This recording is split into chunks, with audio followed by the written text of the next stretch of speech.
خبروں کی تفصیلات کی طرف بڑھیں اور سب سے پہلے آپ کو بتائیں کہ سرکاری ٹھیکے کس کو ملے، کیوں ملے، کس نے دیے۔ سرکاری ٹھیکوں میں مبینہ مداخلت کی شکایات پر تحقیقات کا فیصلہ۔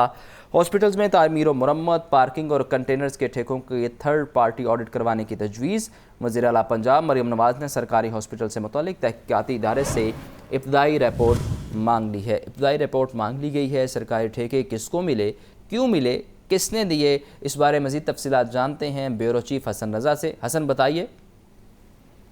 دیکھیں، سرکاری ٹھیکوں، پارکنگ اور اسی طرح کنٹینوں کے ٹھیکوں سمیت ادویات کے ٹینڈر اور ٹھیکوں میں مبینہ مداخلت کی شکایات پر وزیر اعلیٰ پنجاب مریم نواز شریف کی جانب سے باقاعدہ تحقیقات کا فیصلہ کیا گیا ہے۔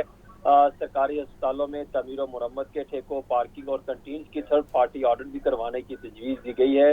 وزیر اعلیٰ پنجاب مریم نواز شریف کا صوبے کے تمام سرکاری اسپتالوں میں ہونے والے تعمیراتی کاموں، ٹھیکوں سے متعلق اور جو وہاں پہ ادویات کی خرید و فروخت کی جاتی ہے اور ایل پی سے پرچیز ہونے والی ادویات اور دیگر معاملات کے حوالے سے بھی جو ہے وہ مبینہ طور پہ شکایات کا نوٹس لیتے ہوئے تحقیقات کا حکم دے دیا ہے اور تحقیقات کے لیے وفاقی تحقیقاتی خدمات جو ہیں وہ لی گئی ہیں اور ان کو یہ ٹاسک بھی سونپا گیا ہے۔ ٹھیکہ کس کو دیا، طریقہ کار کیا تھا، کتنے افراد کمپنیوں نے حصہ لیا، مداخلت کتنی تھی، سرکاری اسپتالوں میں ادویات کا ٹھیکہ کس کو کیسے دیا، کون سے طریقہ کار ہوتے ہیں، کون سی کمپنی کو کس طریقے سے ایڈجسٹ کیا گیا اور وہ کن کی کمپنیاں تھی، سب معاملات کی تحقیقات کا حکم دے دیا ہے۔ وزیر اعلیٰ پنجاب کا تمام اسپتالوں سے متعلق جو ہے وہ ابتدائی تحقیقاتی رپورٹ جو ہے وہ متعلقہ ادارے سے مانگ لی گئی ہے۔ رپورٹ کو دیکھتے ہوئے تھرڈ پارٹی آڈٹ کروا کے ذمہ داروں کے خلاف جو ہے وہ سخت کارروائی کی جائے گی اور وزیر اعلیٰ کے سرکاری خزانے کی لوٹ مار میں ملوث مافیا کے خلاف جو ہے وزیر اعلیٰ نے واضح کیا کہ ان کے خلاف سخت ایکشن جو ہے وہ لیا جائے گا۔ جی، آپ کا بہت شکریہ۔ پنجاب حکومت نے کوڑا اٹھانے کا ریکارڈ قائم کیا۔ مسافروں سے وصول کیا جانے والا زائد کرایہ بھی واپس کیا گیا۔ صوبے کے مجموعی قرضوں میں 23 ارب روپے کی کمی ہوئی۔ مریم نواز کے حلف اٹھانے سے پہلے 1708 ارب روپے قرض تھا۔ وزیر اطلاعات پنجاب اعظم بخاری کی ڈی جی پی آر میں پریس کانفرنس۔ کوڑے کے حوالے سے ایک ان پریسیڈنٹڈ ریکارڈ قائم کیا گیا ہے مریم نواز شریف صاحبہ کی حکومت میں۔ اسی طرح ایک اور نیا ریکارڈ جو پاکستان کی تاریخ میں نہ کبھی کسی نے سنا نہ دیکھا، وہ تھا کرایوں میں کمی، نہ صرف کمی بلکہ زائد کرائے لوگوں کو واپس کرنے۔ اور یہ بھی ریکارڈ جو ہے وزیر ٹرانسپورٹ میرے ساتھ تشریف رکھتے ہیں، یقیناً اس بارے میں یہ آپ کو بریف کریں گے، لیکن یہ بھی بہت ایک ان پریسیڈنٹڈ اور ان یوزول تھا پنجاب کے شہریوں کے لیے جب ان کو پیسے واپس کیے گئے کہ ان کو پیسے واپس کیوں کیے جا رہے ہیں۔ چیف منسٹر صاحبہ کو ابھی وزیر اعلیٰ بنے ہوئے 100 دن سے کچھ دن اوپر ہوئے ہیں۔ پنجاب کے مجموعی قرضوں میں 23 ارب روپے سے زیادہ کی کمی ہوئی ہے۔ مریم نواز صاحبہ کے وزیر اعظم بننے سے پہلے 1708 ارب روپے کا مقروض تھا پنجاب، 1708 ارب روپے کا مقروض تھا اور اب پنجاب کا قرضہ جو ہے وہ 1685 ارب جو ہے وہ رہ گیا ہے۔ انشاءاللہ تعالیٰ اس میں بھی بہت تیزی سے آپ کمی دیکھیں گے۔ ضلعی انتظامیہ کا ایل پی جی اور پیٹرول کی غیر قانونی فروخت پر کریک ڈاؤن۔ مختلف علاقوں میں 21 دکانیں سیل، 197 سلنڈر، 21 سے زائد مشینیں ضبط کی گئی۔ ڈی سی لاہور کہتی ہیں ایل پی جی ریفلنگ کے غیر قانونی کاروبار کی ہرگز اجازت نہیں دی جائے گی۔ مزید جانتے ہیں چیف رپورٹر عمران اکبر سے۔ بتائیے عمران۔ جی بالکل، چونکہ شہر میں اس پر غیر قانونی سلنڈروں کا معاملہ ہے اور منی پیٹرول پمپس کا معاملہ ہے، اس کے خلاف کریک ڈاؤن کیا جا رہا ہے۔ 21 دکانیں سیل کی گئی ہیں، 197 ایل پی جی سلنڈر اور 21 ویٹ مشینیں، 12 ریفلنگ، 2 منی پیٹرول پمپس مشینیں ضبط کی گئی ہیں۔ اسی سلسلے میں ڈپٹی کمشنر لاہور رافع حیدر کا کہنا ہے کہ تمام زونز میں آپریشن کیا جا رہا ہے اور کریک ڈاؤن افسران اور عملہ اس کے ساتھ کر رہا ہے اور شالیمار زون کے علاقے میں بھی آپریشن کیا گیا ہے۔ انتظامی افسران ٹیموں سمیت غیر قانونی ایل پی جی دکانوں کے خلاف بھرپور ایکشن لے رہے ہیں۔ ایل پی جی ریفلنگ کے غیر قانونی کاروبار کی ہرگز اجازت نہیں دی جائے گی۔ معصوم انسانی زندگیوں کے ساتھ کاروبار کی صورت برداشت نہیں کیا جائے گا۔ وزیر اعلیٰ پنجاب کی ہدایت کے مطابق شہروں کی حفاظت پر کوئی سمجھوتا نہیں کیا جائے گا۔ آپ کا بہت شکریہ عمران۔ ذخیرہ اندوزی، ناجائز منافع خوری اور ملاوٹ روکنے کا مشن۔ حکومت کا ملاوٹ، ذخیرہ اندوزی، منافع خوری کے خلاف اتھارٹی بنانے کا فیصلہ۔ پنجاب انفورسمنٹ اتھارٹی کھانے پینے کی اشیاء کا معیار چیک کرے گی۔ صوبے میں قانون کی عملداری یقینی بنانا اتھارٹی کی ذمہ داری ہوگی۔ अहम फैसला है हुकूमत की जानिब से। ज़ख़ीरा अंदोज़ी, नाजायज़ मुनाफाखोरी और मिलावट रोकने का मिशन। हुकूमत का मिलावट, ज़ख़ीरा अंदोज़ी, मुनाफाखोरी के ख़िलाफ़ अथॉरिटी बनाने का फ़ैसला। पंजाब इन्फोर्समेंट अथॉरिटी खाने पीने की अशिया का मेयार चेक करेगी। सूबे में कानून की अमलदारी यकीनी बनाना अथॉरिटी की ज़िम्मेदारी होगी। अथॉरिटी की ज़िम्मेदारी बारे आपको बताएं तो सूबे में कानून की अमलदारी यकीनी बनाना अथॉरिटी की ज़िम्मेदारी है और पंजाब इन्फोर्समेंट अथॉरिटी खाने पीने की अशिया का मेयार चेक करेगी। वज़ीर बल्दियात ज़ीशान रफ़ीक ज़ेर सदारत सिविल सेक्रेटेरिएट में इजलास हुआ। लाहौर वेस्ट मैनेजमेंट कंपनी के CEO ने मुख्तलिफ अमूर पर ब्रीफिंग दी। वज़ीर बल्दियात ने 28 जून तक कंपनियों को प्री क्वालिफिकेशन का अमल मुकम्मल करने की हिदायत की। मज़ीद जानते हैं चीफ रिपोर्टर इमरान अकबर से। इमरान, बताइए।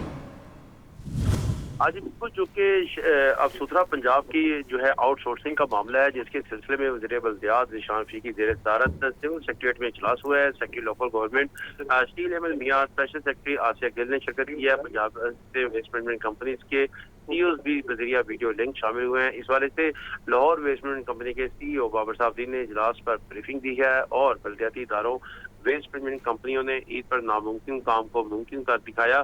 ज़ीशान रफ़ीक वज़ीर बल्दियात का कहना है कि अवाम का हुकूमती इदारों पर एतमाद बढ़ा, ये जज्बा आप बाहर रखना चाहिए और इस वाले से पंजाब में सफाई का निज़ाम आउटसोर्स होने वाला है, जिसमें वज़ीर आला मरियम नवाज शरीफ की ज़ेर क़यादत आउटसोर्सिंग का अमल भी कामयाब होगा। आउटसोर्सिंग के बाद हमारी जिम्मेदारी खत्म नहीं होगी, जबकि आउटसोर्सिंग के अमल की सख्त मॉनिटरिंग की जाएगी। जबकि पहले मरहले में हर वेस्ट मैनेजमेंट कंपनी एक तहसील में मॉडल प्रोजेक्ट शुरू करेगी, जिसमें सफाई के लिए अच्छी शोहरत और साथ की हामिल कंपनियां मुंतखब की जाएंगी। वज़ीर बल्दियात की जानिब से 28 जून तक कंपनियों की प्री क्वालिफिकेशन का अमल मुकम्मल करने की हदायत कर दी गई है। इस वजह से आउटसोर्सिंग के तहत घर घर जाकर कूड़ा वसूल किया जाएगा। जबकि ज़ीशान रफ़ीक का ये भी कहना है कि हफ्ते में 2 बार हर हल्के इलाके की स्वीपिंग और 1 बार डिसल्टिंग होगी। जबकि वज़ीर आला की हदायत पर देहात शहरों में सफाई का यकसा निज़ाम राइज होगा। इसी सिलसिले में सफाई का ऐसा निज़ाम मुतारिफ कराया जाएगा जो कि रोल मॉडल साबित हो। सफाई के अमल में अवामी शमूलियत जरूरी है। इस वजह से आज मैं मसाजिद से भी ताउन मांगेंगे। बड़े देहात में कंटेनर्स भी रखवाए जाएंगे, जबकि इस वजह से मेहनत और जज्बे से आउटसोर्सिंग के तजर्बे को कामयाब बनाया जाएगा। वेस्ट डंपिंग के लिए साइट्स का इंतखाब भी जल्द कर लिया जाएगा। जी, आपका शुक्रिया इमरान। शहबाज दौरे हुकूमत का मंसूबा मरियम दौरे हुकूमत में भी नज़रअंदाज। 2016 में शुरू होने वाला स्ट्रॉम वाटर हाजी कैंप ड्रेन मंसूबा तरजीहात से निकल गया। मंसूबे पर 3 अरब 3 करोड़ 69 लाख रुपए से 80% काम मुकम्मल हो चुका और प्रोजेक्ट को मुकम्मल करने के लिए सिर्फ 9 करोड़ रुपए की रकम दरकार है। तफसीलात के लिए बात करते हैं ज़ैनुल आबदीन से। ज़ैन, बताइए, सिर्फ 9 करोड़ रुपए चाहिए और 80% काम मुकम्मल हो चुका है, तो इसे तरजीहात से क्यों निकाला गया है? ये शहबाज शरीफ के बतौर वज़ीर आला पंजाब दौरे इक़्तिदार में शुरू होने वाला जो बड़ा मंसूबा है उसको नज़रअंदाज कर दिया गया है। वस्ती लाहौर को डूबने से बचाने के लिए स्ट्रॉम वाटर हाजी कैंप ड्रेन मंसूबा शुरू किया गया। 2016 में शुरू होने वाले इस मंसूबे को मरियम नवाज की हुकूमत ने तरजीहात में ना रखा। मौजूदा सूरत हाल में हाजी कैंप से रावी तक स्ट्रॉम वाटर ड्रेन का 80% काम मुकम्मल हो चुका है और इस मंसूबे के रिवाइज्ड PC1 के मुताबिक लागत 3 अरब 10 करोड़ 84 लाख रुपए थी।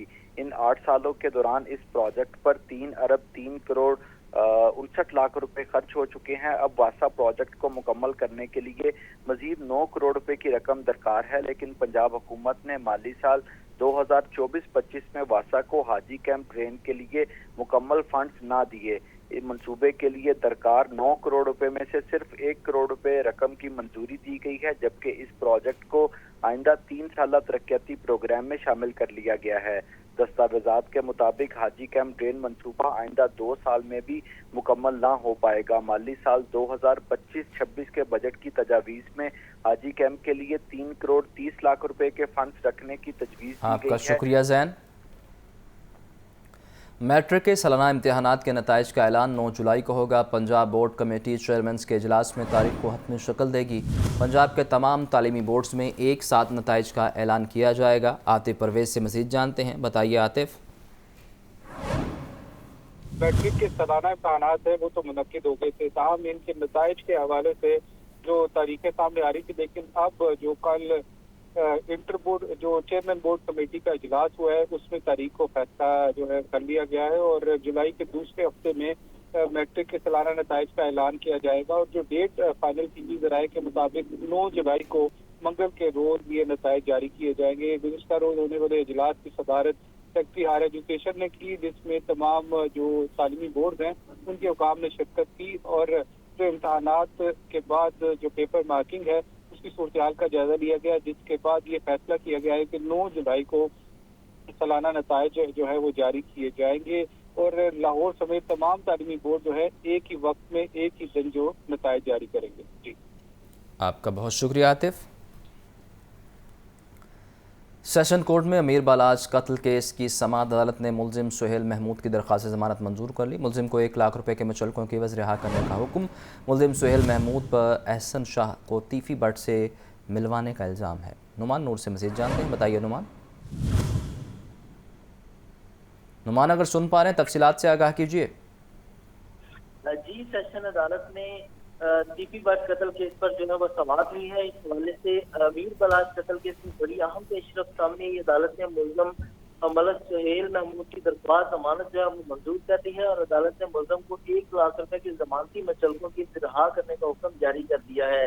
जबकि अदालत ने इस हवाले से ये हुक्म किया है कि अगर मुलजम किसी और मुकदमे में मसलूक नहीं है तो मुलजम को रिहा किया जाए। इस हवाले से एडिशनल सेशन जज अल्लाह दिशा ने मुलजम की जमानत बाद गिरफ्तारी पर समाअत की। मुलजम के वकील ने मौक़िफ़ अपनाया कि मुलजम का इस कत्ल केस में कोई ताल्लुक नहीं है। इस वक्त मुलजम यहाँ पर लाहौर में मौजूद ही नहीं था, लिहाजा अदालत मुलजम की जमानत मंजूर करने का हुक्म जारी करे। जबकि थाना चौक पुलिस ने अमीर बलाज कत्ल केस का मुकदमा जो है वो दर्ज कर रखा है। जबकि मुलजम मलक सुहेल महमूद पर एहसन शाह को जो है वो तीफी बट से मिलवाने का इल्ज़ाम है। लिहाजा अदालत ने इस मुकदमे में मुलजम मलक सुहेल महमूद की दरख्वास्त जमानत जो है वो मंजूर कर ली है। आपका बहुत शुक्रिया।